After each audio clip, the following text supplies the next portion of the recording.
Welcome to the Circuit of Success Podcast. The Circuit of Success Podcast. With your host, Brett Gilliland. Brett Gilliland, Visionary Wealth Advisory. The Circuit of Success Podcast. Let's start the show. Welcome to the Circuit of Success. I'm your host, Brett Gilliland. Today, I've got Lucas Farrell with me. How you doing, Lucas? I'm good, man. Thanks for having me. Absolutely. Co-founder of STL Bucket List, one of my favorite follows on Instagram. And so we connected on Instagram. I was like, hey, man, we need to come on. We'll do a podcast, maybe do your podcast and have some fun. But again, co-founder of STL Bucket List. I know you guys got a creative agency as well. Yep. But before we dive into all that stuff, my number one question I always ask is, what has helped make you the man you are today? I think, first of all, my wife. I met at a time when I was in my early 20s, and I think that she challenged me to be a better entrepreneur. And she saw that I was unhappy in the role that I was in before, and I wasn't doing the right things. And I really think that my wife, obviously I have a great family. I'm from the St. Louis area out in St. Charles County. But yeah, when I met my wife, it really had a shift in my brain to push myself to do more. Yeah. Did you always think you were going to be an entrepreneur? I didn't. No, I was always in sales. So I knew that sales was the number one key to anything that you do in life and business. You have to be, no matter how good your business is, if you can't attract a customer. So I was in a sales position before, and I was very successful in my early 20s, and I was doing well in sales, but I was burnt out. I was drinking too much. I was getting that kind of sales cycle of like, let's go sell all day. Let's, have drinks after, and then sell all day. And I didn't like what I was selling. I'm sure you've been there, but people have been there before. That's right. Yeah. Absolutely right. Yeah, man. And it's tough because you it does pay you good money, but it's a rat race sometimes. And so I want to set the stage for everybody listening. Is the core goal of your company? It's to highlight people, places, and events that make St. Louis special, positioning the brand as the go-to local media voice. So when you hear that, obviously you probably wrote that, or you and your wife wrote that, because I know she's your business partner in this. Yeah. And I think she's at home with a new baby, right? Yeah, I got 2 girls under 2. That's awesome. How old's the youngest? The youngest is 12 weeks old. 12 weeks? Yeah. So you may fall asleep on this podcast. I'm tired, man. I was up. I told my team, because I went to the office this morning, and I was like, I've already had a whole day before you guys even got to work. Right. And I haven't even started working yet. Right. It's tough. But two under 2 is not for the weak. No, it is not. My oldest, who you just met, was here dropping something off, and then my second one, I have 4 kids. Yeah. They were 23 months apart, so it's. I get it, man. That's why I said if you want to take a nap here, I'll just do all the talking. We'll cover for your wife. Say, honey, he was working the whole time. But again, you hear that, the go-to local media voice. That's a big statement, right? So talk to us about that. Yeah. So when I wrote that in 2019, it was my wife and I had went on a trip to Chicago, and we noticed that this new wave of influencer marketing. And when we were in St. Louis, we grew up in St. Charles, we moved to St. Louis City, and when we lived in the city, there wasn't a voice for people that were in their early 20s that wanted to stay in St. Louis. We wanted to work here, we wanted to live affordably, we wanted to be able to go out on the weekends and support local businesses. And when I was in Chicago, my wife planned the entire trip off of Instagram, and I wasn't even that active on Instagram at that point, but I saw an opportunity to do that in St. Louis, because I'm like, if it works in Chicago, it's a bigger market, it's a bigger city, it works in New York, it works in all these bigger cities. I'm like, there's nobody here doing content for young people in St. Louis. So when we created the page, it was 3 pillars: people, places, and events. People are the business owners that own these businesses, the places are the places that they have, and then the events are obviously the amazing events that we do in St. Louis. So we wrote that, and I love it, highlighting the people, places, and events that make St. Louis special, because I believe that St. Louis is a special city. It allowed us to build our business here. We're raising our family here. So that statement means a lot to me. I've thought about changing it. I've talked to brand coaches before, but I always come back to it like, that's what I wrote then, and that's what we're going to stick with. And if it's your passion, man, like mine, you see these stickers here as achieving a future greater than your past. I got hats, I got all sorts of stuff with it, and it just becomes your thing. That's what you're going to be standing for: people, places, and events. So talk about the passion behind this, but also the risk behind this, because you're making good money. It's easy to stay content and do the things you're doing. So talk to that listener now that maybe they got the vision, they have the dream, but they're scared to take the jump. Yeah, I think the bigger risk, honestly, is not taking the risk at all, because then you get filled with regret. I have a lot of friends. I'm 29 and I'm almost 30, and a lot of our friends have good jobs, but they can't start a business now because they have families, they got mortgages. When we started the business in 2019, I was 23 years old. My wife was still in college, and we were living on, we had a number of $1,500 a month is what we needed to survive. And I knew, okay, if I can make $1,500 a month, then we can survive. Right. Now that's different now, but in 2019, that was what we needed. So I had that number in my mind, and I saved up 12 months worth of that number, and I took the leap, and I built the business before I quit the job too. Okay. I started getting revenue before. I mean, I think that's important. A lot of people, they go on TikTok, they go on Instagram, they think they can build a business with AI and all these different things. And it's like, it really comes down to, sales and retention, and can you retain your customers, and can you get new customers? So I think the biggest risk is not taking the risk at all, but definitely at that time, I mean, that was 2019. The next year we faced that huge world shifting moment, so that was definitely hard to build a business during that time. I'm sure you remember that, but I think take it when you're young, because I hope that your kids and your people that are young, I think that when you have less responsibility, you can fail a lot more. I mean, you can still fail now. I fail every day. So. Oh yeah. What challenges do you see now for the local, or doesn't matter, national business owners that want to get their names out? They want to build their brand. They want to quote unquote be an influencer. What are they doing wrong that these people listening to this podcast today that are business leaders can change immediately? I think what they're doing wrong, and I wouldn't say it's wrong, but I think what they're doing is they're modeling other people's success. And you look at these people like Gary Vaynerchuk, who was a big digital mentor. I don't know him, but he was somebody I looked at, and a lot of people want to do content exactly the same as Gary or Grant Cardone or all these guys that were back in the early days of influencing, and people connect with people. And I think that what you do with your podcast is original, and you talk to people that you like. They don't have to be in the wealth space. I don't think anything on your podcast is in the wealth space, but people know you because you do it at your office and stuff like that. But the things that I'm seeing success with now is storytelling. So I want to see your kids. I want to see you coach your kids' teams on the weekend. I don't care what the market percentage is at tomorrow. I want to work with people I know, like, and trust. And I think that a lot of guys and girls in the space, they want to be the top. They want to be the smartest person in the space, and it's people want to, except now more than ever, people want to relate with people that they know, like, and trust. AI is a huge shift in the world, and people can see through it when you're writing stuff with AI. So it's like, how can I relate with the person that I'm working with? All my vendors that work on my house, I know them, I like them. So I think that storytelling, 90% of the content that we do on our business pages is not direct selling anything at all. It's just advertising our team, highlighting our people, and what we do, and then in turn people want to work with us after that. And give our listeners a little, I should have done a better job of that early on. Tell our listeners exactly what is STL Bucket List, and what are you guys doing, and how are you serving people? So STL Bucket List is a local media company. I compare it to a magazine. We highlight the people, places, and events that make St. Louis special. We post 7 to 10 times a week highlighting local businesses. We have a paid advertisement model as well. So we have a blog, an online website, a podcast, and everything. But 90% of the content we do is organic. We do 10% paid. So some of the stuff you see on our page are paid advertisers, and we go out there. We have some corporate partners that help us with some of the stuff that we do. But really, our bread and butter is our agency called Bucket List Creative.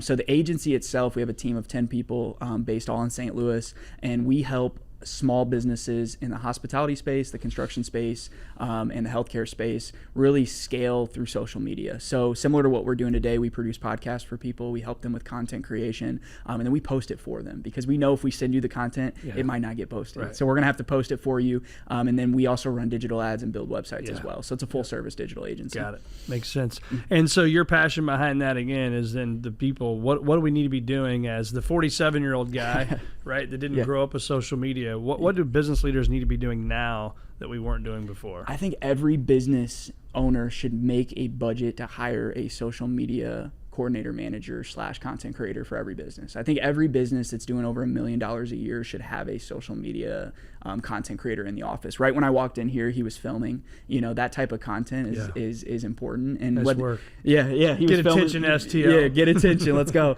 But yeah, I mean, that type of stuff. People they think, I don't need to post on social media. My customers don't spend time there. But you know better than anybody. Guys in their 40s that are spending $1 million a year investing in their retirement, they're on social media too. Right. Now they are. They 100%. Might not have been 10 years ago, but now they are. So I think having content in highlighting the team team, and just having this doesn't have to be a professional video. Everybody's got a phone, but having interns, college people in the office, making you do a TikTok. It's like, hey man, we're gonna do a TikTok today. Right. You're like, really? Yeah. All right, let's do it.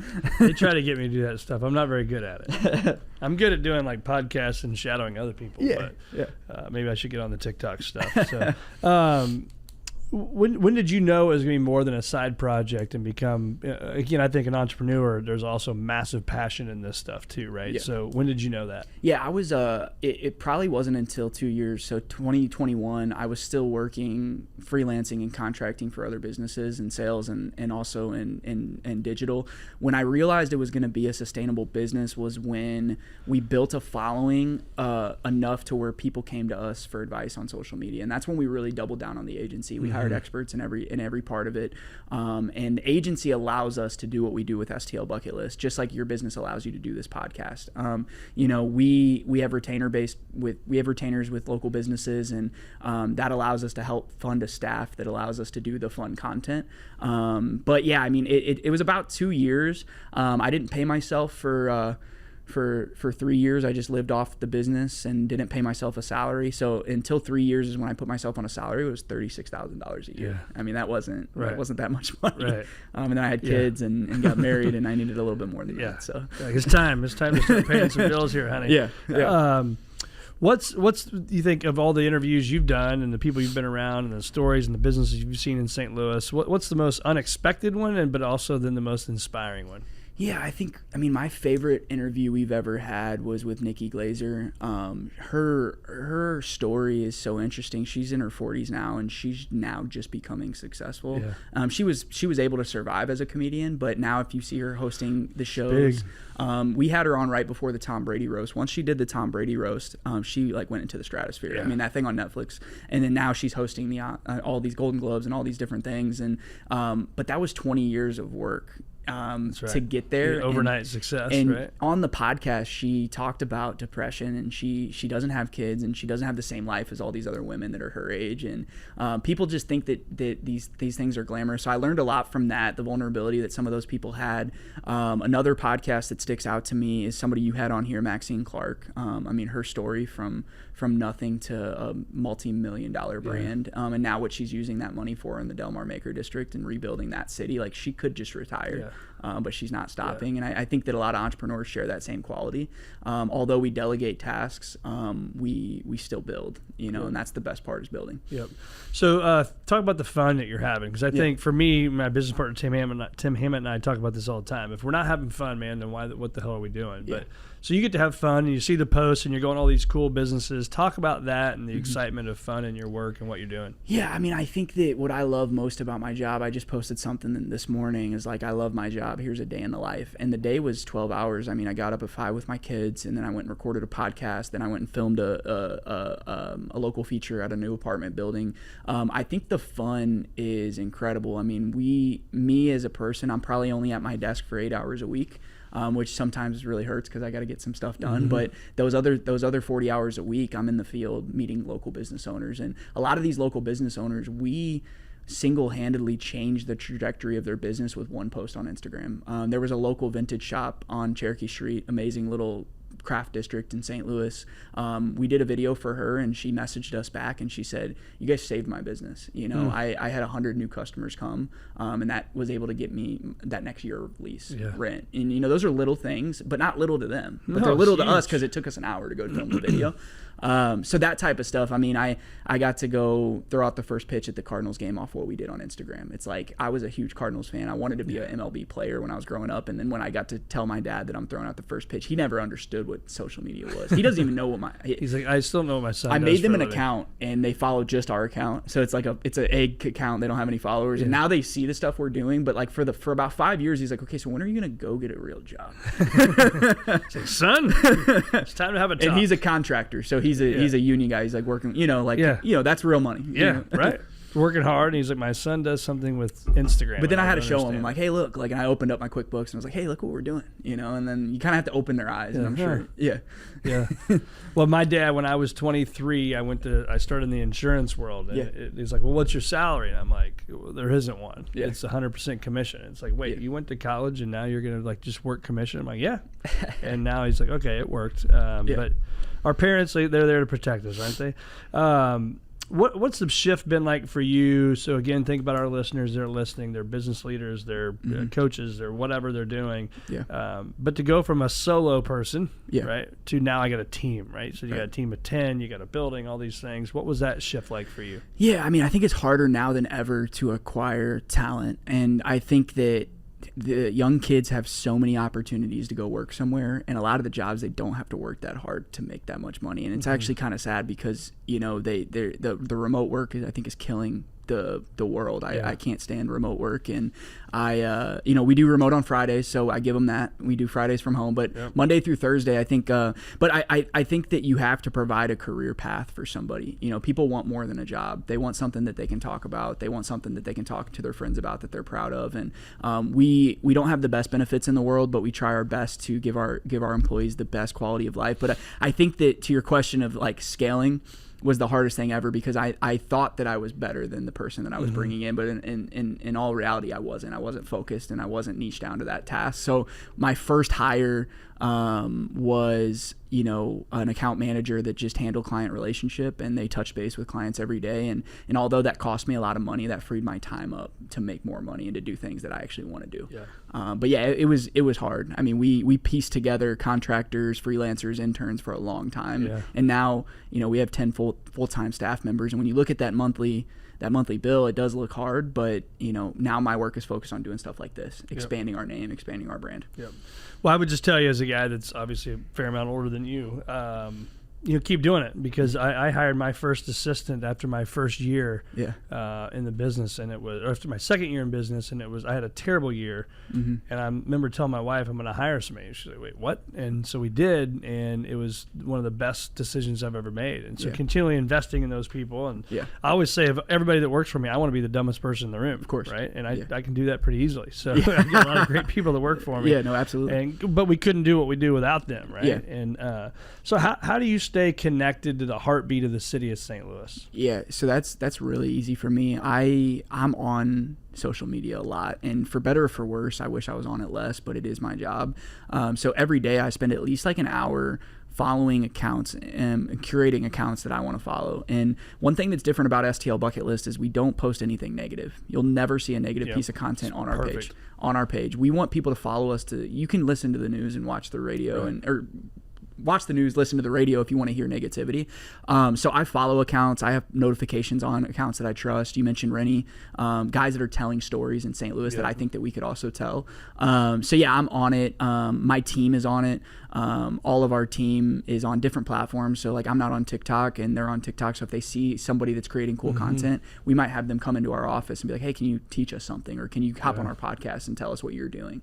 And then I read newsletters from bigger brands in other cities I try to catch waves that are happening in bigger cities, because we're usually 3 or 5 years behind in St. Louis. So it's easy to hop on those waves. It's really easy. Whatever they're doing on the coast, grab it. Super easy. Here. Yeah. And so when you think about that, is how do people find you? Because it's hard to, I guess, did you buy ads? Did you, what'd you do to grow the following? In 2019, it was a lot easier to reach organic people. We definitely did some paid advertising at the beginning, very small amounts, but a lot of it was local SEO. So St. Louis in our name was key. St. Louis Bucket List, things to do in St. Louis. Like, we hit those keywords. We were one of the first people to have a good website at that time. Now everybody's got websites and stuff like that. But really, it was just posting every single day, responding to comments. I mean, we didn't just post, we engaged with the audience. And I think that's what people forget about, is you might have this really good brand, but if you're not engaging with the people that follow you, they're gonna lose interest in what you're doing. And when you say engaging with they follow, like, if they message you, respond. For sure. If they comment, respond. If you see other people's content that's good, throw a comment on there. I think that those are little things that our social media managers do every single day, that make a real difference in actually building a community. Because we're not just posting for us. The reason we're posting is for them to get value, not for us to get value. Right. You know. What do you see with the AI world and having a digital creative place like you've got? How does AI play a role now? And then what do you see that being good and bad? Yeah, I think there's a lot of good things that AI brings. We've been using it for video editing, podcast editing. We've been using it for content strategy ideas, but nothing replaces a real person making real content. Right. You know, and that's what I worry about with AI, is that you don't know what's going to be real or not anymore. And I can take your face and make a video of you talking about one of our clients and run an ad on it, and you would never know it even went out. Yeah, I think that there needs to be control on that, but I've empowered our team to use it. At first, I said nobody can use it to write anything because I didn't want our clients to be like, okay, well, they're using AI to write these captions or to write these things, but we use it more from a strategy, blogs, content, SEO, and then we started using it for podcasting, to cut up clips, and different things like that, just to save time on stuff on video editors and stuff like that. So what do you see your business 5 years from now? If we want to be the brand as the go-to local media voice, what do you see 5 years from today? So I want us to, we have 230,000 community members on Instagram. In St. Louis City, there's about 300,000 people. We know that there's 3 million people in the greater metro. We want to have 20% of that. So hopefully we're going to be around 600,000 followers. I think we can get about 20% of the greater metro. I mean, not everybody's on Instagram. We want to grow our other channels. We want to grow on LinkedIn. We want to grow on TikTok. And then we want to expand to new markets. So Kansas City, we're going out there next month to meet with some influencers out there. So we want to expand to Kansas City, Nashville, Midwest cities. Yeah. And what does that business model look like? Just, hey, I'm here and we're going to try to then be the digital side to all those people, or we want to follow the listening, get the followers because you're doing cool events like what the cool bars are and restaurants and all that. Yeah, so in Kansas City, we have an amazing influencer out there that's already doing the work. They just don't have a model to monetize behind it. So we want to come bring our team in there, help her monetize her brand, and have her do the things that she's already doing, but actually earn income off business of it. Around it. Yeah, and we can't do it. We're not the eyes. We're not going to go. I'm not going to go to Kansas City every week. You know, I have kids, and it doesn't make sense to drive over there and make content like she's already doing it. So same with Nashville is like these two growing cities in the Midwest, Charlotte, all these other cities that are growing right now. I think there's opportunity for people to monetize, help them launch a podcast. Like that was one of the big things that we did 3 years ago that helped us become relevant with advertisers because they're used to audio. You know, they're not used to digital yet. That's so right. that was a big thing. So yeah, that's my biggest goal is to, because there's so much you can do in St. Louis. I think we can build a sustainable business here and not have to do that. But in order to give our team that growth, I think we have to go to new markets. Yeah. What's the biggest challenge for you each day?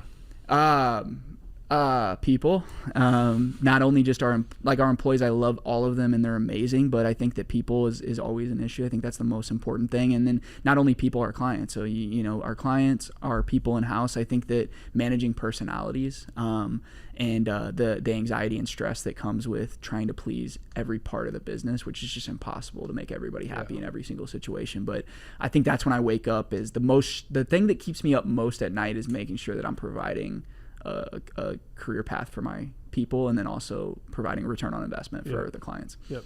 So what advice would you have for there's a fair amount of young people that listen to this podcast as well, and I put you in that young category. Yeah. Thank you. Well, you're a lot younger than I am. But for those that, you have a family, you've got a business. I mean, being a business owner is tough, right? Being a business owner takes a lot of your brain power throughout the day. Yeah. Takes a lot of hours, a lot of stress. What advice would you have for the 20-something-year-old right now that needs to bet on himself and go build a business? I think the first thing is there's no work-life balance at all. I'm balancing. I call it work-life integration. Yeah, work-life integration is a good way to do it. I'm doing it better now that I have kids, but there are times where my wife gets on me at 6 o'clock when I'm trying to do something, and I think that work-life balance, if you want to build a lifestyle business, it's just not possible. It's not going to be successful. There's somebody else doing it that's going to work harder than you. So I think work-life balance is what I say bullshit. Work-life balance. I like work-life integration, but also you have to get out there and do things yourself. You have to learn skills and do things before you hire people to do those skills. A lot of people are like, I'll just find a sales guy or I'll find an assistant. It's like you have to do the assistant task before you give them to an assistant. That's right. Because that person might leave and they might not be there that day and you're going to have to be able to do them. So I think learning skills, it's so easy to learn skills. I don't necessarily think you even have to go to college to learn these skills. You can learn on YouTube. You can watch other people that are doing it, and there's a lot of things. 90% of the things I do in business I learned on YouTube. Yeah. And I now with AI you can learn all these skills as well. So I think that's a great piece of advice. And then you have to be able to face rejection and face scrutiny from your friends and family. I mean, people are going to laugh at you when you start your business because it's not serious. That's right. And I had that, and it's kind of embarrassing, you know. and then when you build something special, people want to come work for you, and that's when you know you really built something special. I love it. Yeah. So I'm going to send Jeff this picture right now. That's all right, Jeff. I think I just put it on the old hotspot or whatever you call that. Yeah, the airdrop. Airdrop. Come on, man. If you didn't get it. So I'm showing my age right there, aren't I? Yeah. All right, got it. So this is, he's gonna put this on this video, I hope. But so I took a picture of this. This was me in probably about 8th grade. I think I couldn't remember. I was in 8th or 9th grade, and I'll show you right here. Yeah. So this is my drawing, and this is what I wrote. It just spun. Yeah. There it goes. Yeah. It says your I will is more important than your IQ. Okay. Right. And I think, your I will means I got to show up. And I think that's probably what I'm learning about you today. And the advice you have for people, the advice I have for people is my I will is way more important than how smart I am. Yeah. Obviously, you want to be smart. You want to be intelligent, all those things. IQ is extremely important. But I've seen it. Super high IQ people, the I will sucks. Yeah. Right. They're never going to be successful. And I don't mean just by money. I mean by time and treasures and life and travels and being with their kids. And so when you hear that my I will is more important than my IQ, what comes to mind for you? Yeah, I mean, I'm definitely not the smartest person in the room, and I think that the I will stands out to me of when I talk to people and I give them a task instead of saying I can't do that. Can't is a bad word in my household and in my business, and I think that I will figure that out, and I think that those are the type of people that are successful. I agree with you 1,000%. And I am smarter now by doing the business, and I think it all is like trial and error. But I mean, I think that those I will people, like we're yes people at the end of the day. When a client asks for something, we're going to say yes, and we're going to figure it out. We're going to figure it out. You know, and that's just how I've always operated. And we're going to go above and beyond for people too. I think that scope is a big word in marketing. Oh, that's outside of the scope. No client wants to hear that's outside of the scope that I'm paying for you. Yep. Hey, let's do it, and then let's talk to them next time. Be like, hey, although we did a couple things that are outside of the scope, like we want to build something that actually fits your needs.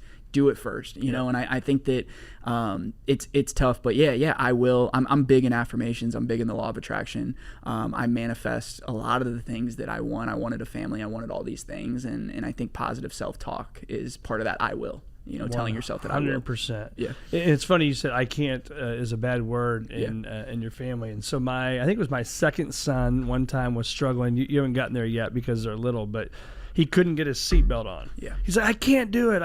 He was getting frustrated. And it's like, I think it was Henry Ford that says, if you think you can, you can. If you think you can't, you can't. Yeah. So I turned around and said that to my son, right? And it was one of those things that like something just like clicked. And he was just like, and like got it on. I'm like, how do we go from this struggle to like now we just got it on? Yeah, I like that quote. But it is. It's like how much we tweak our brains to believe what we think we need to believe to be successful. And I've lived my whole career that way, so I think it's important. So keep doing that, man. Yeah, it's good stuff. What do you do to stay a student of that game? Manifesting, the books you read, probably some of the stuff like that. What's your look like? I'm not reading as much as I used to, but How to Win Friends and Influence People was a big book in my career Dale Carnegie. And one of my sales jobs made me read that book, and I did door-to-door sales, I did phone sales, I sold insurance, I did all of those sales. So I think that those books helped me, but now I listen to people that have what I want and have been where I've been. So podcasting, like, now that I'm aware of what you do here, I can't wait to listen to more of your episodes and different people that I want to learn from, but more on a global scale. My First Million is a great podcast I listen to every single day it comes out. I mean, I listen to it. It's 1 hour a day while I'm driving. My commute's 25 minutes. I can listen to it on the way back and work. And so I listen to people that have been where I've been. And one of those things I wanted to tell to younger entrepreneurs is take advice from people that are actually doing what you want to do. Although my parents weren't in this business, it's like, unfortunately, you can't take advice from people that work a 9-to-5 job in a different industry. It's like, I want to be an entrepreneur. I have to listen to other entrepreneurs. Right. Definitely listen to your parents, but also listen to people that, like, if your son wants to be in your position, he's got to listen to you. But if he doesn't, he's got to listen to somebody else that's in a different, if he wants to be a lawyer or anything else. That's right. And those are the people that give you advice about kids when they don't have kids is the worst. Oh, that's awesome. Yeah. Because I'll tell you what, no matter what plan you think you have for your kids, it's like, it ain't going to happen. Mm-hmm. I remember my wife, one time this kid was like acting up like awful at the at a restaurant. And Yeah. she's like, I'm like, our kids will not act like that. You Okay. know? She's like, all right, whatever. Well, then I remember one time I was just ready to die. We were at a local pizza joint, and this lady comes up because one kid's like throwing a knife on the ground. They're like licking salt shakers. They're like just being Crazy. kids, right? And I'm like, oh my god, I just wanted to like pull my hair out. Yeah. And this lady walks up, and she's like, you're gonna miss this day. And I'm like, really? Like, am I really gonna miss the kid licking a salt shaker and all that stuff? And then you do. You start, as you saw, my oldest is in college, down to 6th grade for my 4 boys, and you do start to miss some of the stuff. You got so 4 I think boys. I got 4 boys, man. It's nuts. And even last night around the house, I'm like, really? Like, we're gonna be a sophomore in college, a senior in high school, a sophomore in high school, and then a 6th grader, and they're playing a basketball game like it's the NBA Finals. And I'm like, dude, just relax a little bit, but they're gonna be competitive, and their mom's competitive, I'm competitive, so that's great. Anyway, we could go on and on about that stuff, but what's next? What's the biggest thing for you, the biggest challenge for you that you want to overcome and then make happen? I want to delegate everything in my life, hopefully by 2026. I mean, a goal, and not just so I don't have to work, it's just so that I can work on actually growing the business. I feel like the last 2 years have been not just making do, but just putting plugs in the boat that's leaking. And I feel like I can't grow until I can do that. So that's a big goal of mine is empowering. We're doing a lot of growth stuff with our team. We're paying for them to go to any and every way that they can get better. If you need to take off work to go to a conference, we're sending them to places to get better. And I feel like that's the most important aspect of our team is we want to be aggressive about growth, delegation, and performing for our clients. I want personal development is a big goal of mine. Let's keep that going. And being a great dad. I want to be a great dad. And I'm going to be a great dad. I will be a great dad. Pretty important. Pretty important. Obviously, with a company called STL Bucket List, I would assume you have a bucket list. Yes. What are some of those things? Yeah, I think that some things on my personal bucket list is to travel with my family. There's some places we're going on our first big family vacation this summer, but I want my kids to be able to experience things I didn't experience. So we haven't written that out yet. We have a summer bucket list in STL. It's called the ABC. I'll send you the link, but it's like A, B, C, D, everything with A's to check off with your kids. But some of my personal bucket list is to build my personal brand, to be a good father, whether that just being present, to be a good leader. Those are really just things that I want to do. I mean, we have those lists of places we want to travel. My wife and I are coming up on our 5-year. We're going to hopefully go to Greece. That's one of our bucket list trips that we want to do. But right now it's just locked in on my family, and that's like the only thing I'm focused on. It's incredible. Yeah. I make that a priority, man, because I thankfully have been able to do that. My dad did that, and but I'd also tell you, travel as much as you can now before they're in school, because as they get older in school, it gets harder. So we went on way more vacations by the time they were like, my oldest was probably like 10 before, and then it slows down, right? Sports, school, all that kind of stuff. So let me ask you this. We're going to Florida. We got a house, and we're debating. We haven't bought our tickets to fly yet. We're like, we should just drive. And I'm like, it's 16 hours. I'm like, I don't know if I want. I have 2 girls under 2, so it's like a long drive, but it's also a long flight. Yeah. So what advice would you give me? 100% fly. Okay. And then the advice I would say is, but like rent all the stuff down there, like strollers and extra. Oh, dude, no. If you would have seen us traveling, I look back. My wife and I laugh about it. When my oldest started sleeping in his own bed, it's just funny that we even did this. We had these rails that you could slide under the mattress, so like he couldn't like fall out of bed. Yeah. I mean, I remember lugging these damn things, cling, cling, cling, all through these the little airport. bag, all through the airport. We had this big ass stroller with sit 2 kids, and we brought everything. Pack and play. Okay. We brought it all. That's why we're debating driving. I'm like, we have a shit ton of stuff. Yeah. I'm like, I gotta, but I also don't want to drive. I would tell you, if you big. could afford it, I would tell you spend some dollars and just rent it or do whatever when you're down there. But I would fly. Make sure especially the baby's got like a bottle like milk or something when you're taking off. The pressure on their ears. Okay. Do that. But yeah, man, my kids flew a ton in their first 4 and 5 years. So we've done the whole driving thing. I had a bad experience, and so we drove for about 8 years places. Yeah. And so that's fun too, because you stop at random spots. But if you can fly, I would Okay, fly. that's But good just to make know. sure they're drinking a bottle, because you hear those screaming babies, and people are like, ah. Yeah. Well, that's awesome, man. What where do our listeners find more of you, Lucas Farrell, and and STL Bucket List? Yeah, so I really would just suggest to follow us on Instagram at STL Bucket List. Our agency is at Bucket List Creative. My personal page is private, but if you guys do want to follow that, that's Lucas W. Farrell. I curate that page a little bit just because I don't want to let everybody into what. When you have we have hundreds of thousands of people following your pages, you kind of want your private life to be private too. You know, that's with the thing, and like especially with little kids, and my wife's a high school teacher for a full-time job, so there's just a lot of like things that people are doing, and it's just a lot of people know us that don't know that we don't know, and it's crazy. But yeah, I mean, STL Bucket List, we post every single day. Every Friday we post weekend events to do in St. Louis.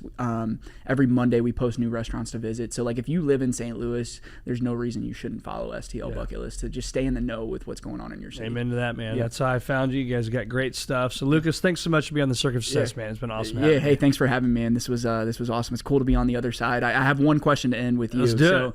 How do you balance running a business, supporting running your family, and doing the content like this? Because I'm in the same shoes as you. You're just a lot farther along in what you've been doing. I mean, what are your tips to, like, how do you disconnect? How do you balance that? Yeah, I will show you when we get off here, just because I don't have it up, but I will show you this org chart that I created for that question that I got asked recently at a talk. But for me, it's all about people. And I think I told you if this podcast or another one, I hired my first staff person when I was 23 years old, you know, and haven't looked back, and now have, dozens of people that work for us, because without the right people in the right seats, I couldn't do what I do. Right. And so, but when I started my own company, the hardest thing for me to let go of was some of the stuff that I knew I was good at doing, and I wanted to be involved. And sometimes early on it felt like, well, crap, I'm not needed as much anymore, right? So I struggle with that a little bit, in all transparency. But then I did a great exercise with our team. I wrote down my top 10 things I thought I did for the company, and then had them vote on what they needed from me. And I said 3. And it came back to these 3 things of what I need to be doing. And it gave me permission to kind of step away from a little bit from some of the decision-making and the day-to-day type stuff. But again, at the end of the day, it's back to people, 100% the people. I read this thing, and I kind of tell my team this is like, hey guys, I want to be less important today. You don't want to be the most important person, and sometimes you feel when you're young and you're starting your business, like, I'm very important at home, I'm very important at work, and you get your shoulders hurt because you're stressed and all these different things. But then when you're least important, you're like, my wife's like, yeah, I don't really need you to come home. And then you're like, well, you don't need me to do anything. And then the team's like, hey, we're good, we're gonna go handle that. I'm like, so what do I do?